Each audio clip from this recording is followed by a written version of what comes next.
এবং যে দৃশ্যটা আপনারা দেখতে পাচ্ছেন, যেই জন্য আমাদের সকলের এখানে উপস্থিত হওয়া, আমি আছি এখানে, এত সংখ্যক কর্মীরা আছে, সকলে এখানে উপস্থিত হয়েছে। মূলত কি জানেন তো, by hook or by crook তারা বাংলাকে দখল করার যে ক্রমাগত নোংরা প্রচেষ্টা, বর্বর প্রচেষ্টা চালাচ্ছে, সেইটার আরেকটা উদাহরণ আমরা দেখলাম আজকে একদম ক্ষুদিরাম অনুশীলন কেন্দ্রের একদম সামনে। আমরা দেখতে পাচ্ছি যে কিভাবে ক্রমাগত ক্ষেত্রে তারা চেষ্টা করে গেছে বাঙালিদেরকে অসম্মান করা, শুধুমাত্র সেই অবধি তারা সীমাবদ্ধ থাকেনি। এখন আজকে যে দৃশ্যটা আমরা দেখলাম, যেটা সিসিটিভি ক্যামেরার মাধ্যমে আমাদের সকলের কাছ পর্যন্ত উঠে আসলো, যে স্ট্রং রুম, ক্ষুদিরাম অনুশীলন কেন্দ্রের স্ট্রং রুম, আমার মাইকটা নিয়েও যাই না কতটা শোনা যাচ্ছে, ক্ষুদিরাম অনুশীলন কেন্দ্রের যে স্ট্রং রুম, সেটা যখন আমরা ভিজুয়ালটা চেক করলাম, সেখানে আমরা দেখতে পারলাম যে কিভাবে যে সেখানে ভিতরে কিছু লোকজনরা রয়েছে যারা ব্যালট বক্স নিয়ে নিজেদের মতো কারচুপি করে যাচ্ছে।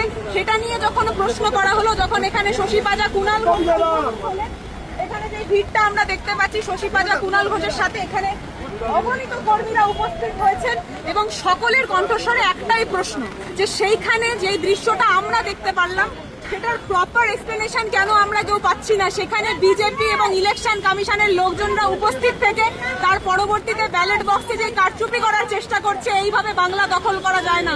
সমান দৃশ্য আমরা দেখেছিলাম যখন বাইরেন বিশ্বাস এই কথাটা তুলেছিল, যে 17 মিনিট ধরে স্ট্রং রুমের যে ভিজুয়ালটা, সেটা 17 মিনিট ধরে ব্লক করা হয়েছিল, বন্ধ করা হয়েছিল। সমান এখানে আমরা দেখতে পাচ্ছি যে স্ক্রিনে দেখা যাচ্ছে ভিতরে কিছু লোকজনরা রয়েছে, খুব স্বাভাবিকভাবে সেখানে উপস্থিত ছিল বিজেপি এবং ইলেকশন কমিশনের লোকজনরা, সেখানে অন্য দলের কোনো প্রতিনিধি ছিল না।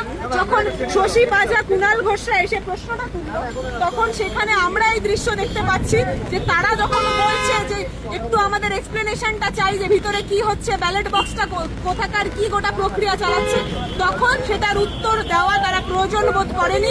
আমরা এখানে সকলে যারা রয়েছেন তারা ভিজতে ভিজতে বারবার একটা প্রশ্নই করছেন।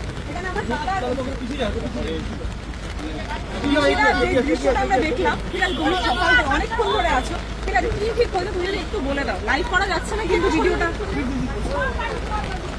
আনওয়ান্টেড পিপল ভেতরে ছিল, সেটা স্ক্রিনে দেখা যায়।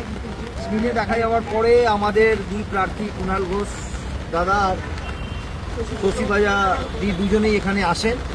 আসার পরে আমরা খবরটা পাই, যেটা দেখা যায় যে ভেতরে যারা আছে, যে মানুষগুলো 8 থেকে 10 জন, সেই 8 থেকে 10 জন বেসিক্যালি কোনো একটা যে কারণেই ভেতরে ঢুকে থাকুক, সেটার সঙ্গে যখনই কখন যাবে, তখন তৃণমূলের কোনো প্রতিনিধি হোক বা তৃণমূলের পাঠানো প্রতিনিধি হোক, তাদের থাকাটা জরুরি। যখনই স্ট্রং রুমে কেউ যাবে, 2টো দলেরই বা 3টে দলেরই লোক থাকে।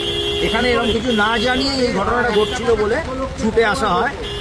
এবার যেটা ঘটে সেটা হচ্ছে, ভেতরে দেখা যায় যে বিজেপির এখানে লোকাল লিডার্স কিন্তু অলরেডি তাই ভেতরে মজুদ আছে।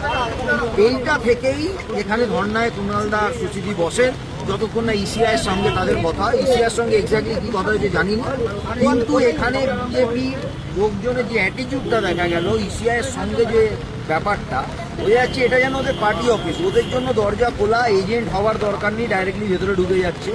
কিন্তু অন্যান্য কোনো প্রতিনিধি হোক, যে হোক, তাকে কিন্তু আটকে দিচ্ছে, ভেতরে যেতে দিচ্ছে। এই যে পার্টি অফিস মার্কা অ্যাটিটিউড, এইটার জন্যই আজকে নেত্রী বলেছেন যে আমাদেরকে এখানে মাটি আঁকড়ে পড়ে থাকতে হবে। কেন, ওরা তো জেনে গেছে যে নর্মাল ভোটিংয়ে আর কিছু হওয়ার নেই। এবার ওদের লাস্ট অপশান হচ্ছে ইভিএম। এই ইভিএমটাকে এবার ওরা টার্গেট করছে, সেটাকে আমাদের রুখে দাঁড়াতে গেলে, যদি সারা রাত জাগতে হয়, যদি বৃষ্টিতে ভিজতে হয়, বাংলার ভবিষ্যতে কথা ভেবে সবাইকে এগিয়ে আসতে হবে, থাকতে হবে। এই লড়াইটা সবার লড়াই। উপাসনা অত দূর দিয়ে দৌড়ে এসে দেখছে যেখানে কি ঘটনা ঘটছে। ঘটনাটা অনেকক্ষণ আগে থেকে ঘটছে।